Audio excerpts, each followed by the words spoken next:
Hi, welcome to another episode of Hot Takes with me, the Silver Fox. Despite their very grandiose and loud claims that the SNP are the only party that are going to save the NHS from privatisation, it has become clear that it is the SNP that are leading the charge of privatisation within the NHS. Since January 2023, a total of £851 million has been spent in private supply of medicine and services. This is an astonishing amount. This is stuff that should be done within the NHS, but which cannot be done due to lack of resources.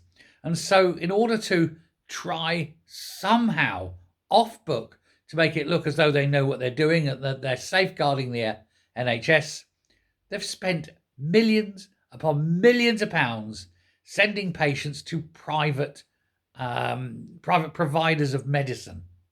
They're also getting in firms to do the mundane day-to-day stuff on a private basis rather than hiring enough people within the NHS. Why are they doing this? Why are they claiming one thing when it is going to be obvious once the figures are released that they're just outright lying? Now, the report here shows this absolute, staggering hypocrisy for what it is.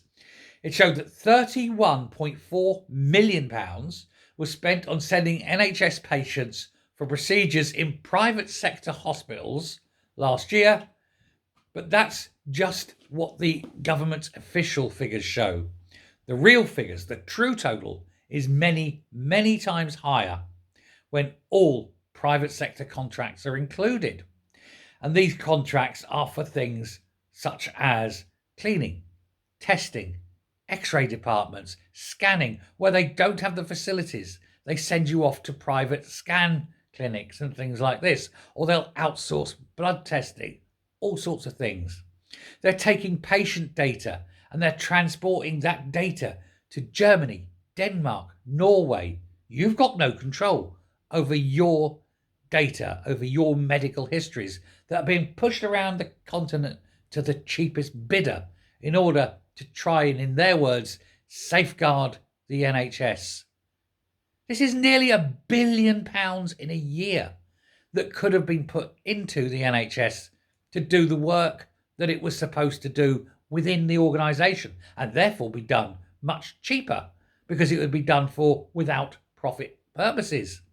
Instead, this cost has been accrued with profit intended. How can they sit here now at any point and tell you that they are the party to save the NHS? Privatisation is running amok, and it is done purely by the SNP. This must be reflected come the election. Thanks very much. Bye.